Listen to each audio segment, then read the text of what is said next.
ایک ایسا واقعہ، ایک ایسی تسخیر جس نے انسان کو بتایا کہ زمین صرف ہمارا آخری ٹھکانہ نہیں بلکہ آغاز ہے۔ یہ ہے پلس آف دا ٹائم۔ آج کی کہانی ایک نئی تسخیر کے متعلق ہے تھی جب دنیا کے ریڈیو اسٹیشنوں پر ایک عجیب سی آواز گونجنے لگی، بیپ بیپ بیپ۔ یہ کوئی عام آواز نہیں تھی، یہ انسانیت کی جانب سے خلا کو بھیجا گیا پہلا سگنل تھا۔ یہ وہ لمحہ تھا جب زمین پر موجود انسان نے پہلی بار زمین سے باہر کسی شے کو آسمان میں گردش کرتے دیکھا۔ یہ دوسری جنگ عظیم کے بعد کا دور تھا جب دنیا دو طاقتوں میں بٹ چکی تھی، امریکہ اور سوویت یونین، جو کہ آج کا روس کہلاتا ہے۔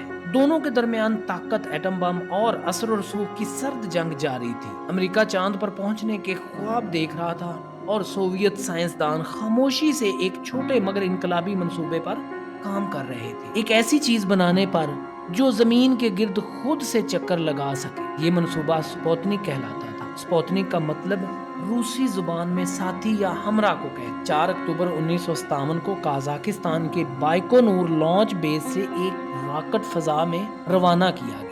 اس راکٹ کے اوپر نصب تھا سپوتنک 1، جو کہ ایک چمکتا ہوا دھاتی گولا تھا جس کا وزن 83.6 کلو گرام تھا، جس میں 4 لمبی انٹینا لگی ہوئی تھی۔ یہ راکٹ آسمان میں غائب ہوا۔ زمین پر موجود سائنسدانوں نے چند لمحوں بعد اس کی پہلی بیپ سنی۔ یہ سگنل پوری دنیا میں ریڈیو پر سنا جا سکتا۔ یہ آواز گویا انسانیت کو کہہ رہی تھی، ہم آسمان تک پہنچ گئے ہیں۔ یہ لمحہ امریکہ کے لیے ایک جھٹکے سے کم نہیں تھا۔ دنیا بھر کے اخبارات نے سرخیاں لگائیں، Russia sends first satellite into space, کہ رشیا نے سب سے پہلا سیٹلائٹ سپیس میں بھیج دیا۔ امریکہ کے عوام خوف زدہ ہو گئے کہ اگر روس خلا میں پہنچ گیا ہے تو شاید اگلا قدم خلا سے زمین پر حملہ بھی ہو سکتا۔ ایسی خوف اور حیرت سے خلائی دوڑ شروع ہوئی کہ امریکہ نے اسی سال اپنے خلائی پروگرام کو تیز کیا اور 1958 میں ناسا کا قیام مارد وجود میں آ گیا۔ یوں سپوتنک 1 کی لانچ نے نہ صرف سائنس بلکہ سیاسی تاریخ کا بھی رخ بدل دیا۔ سپوتنک نے 3 ماہ تک زمین کے گرد چکر لگایا، تقریباً 96 منٹ میں ایک چکر۔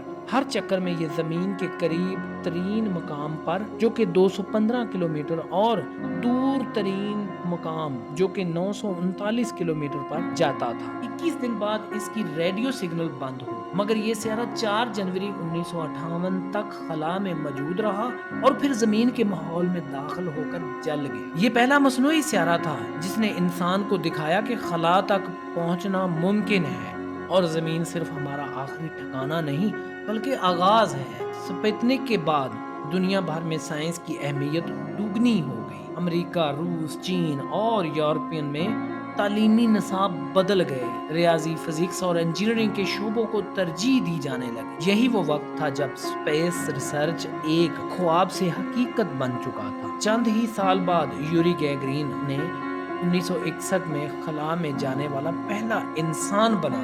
یوری گیگرین چند ہی سال بعد خلا میں جانے والا پہلا انسان بنا اور بالا آخر 1959 میں نیل آرمسٹرانگ نے چاند پر پہلا قدم رکھا، یعنی سپوتنک 1 نے اس سفر کی بنیاد رکھی جس نے انسان کو چاند تک پہنچا دیا۔ پاکستان میں بھی اس کی کامیابی نے نوجوان نسل کو متاثر کیا۔ سائنس اور ٹیکنالوجی کے فروغ کے لیے 1961 میں space and upper atmosphere research commission قائم کیا گیا۔ یہ تنظیم آج بھی پاکستان کے خلائی خوابوں پر کام کر رہی ہے۔ سپوتنک 1 کوئی جنگی ہتھیار نہیں تھا، یہ انسان کی تجسس، علم اور جستجو کی علامت تھا۔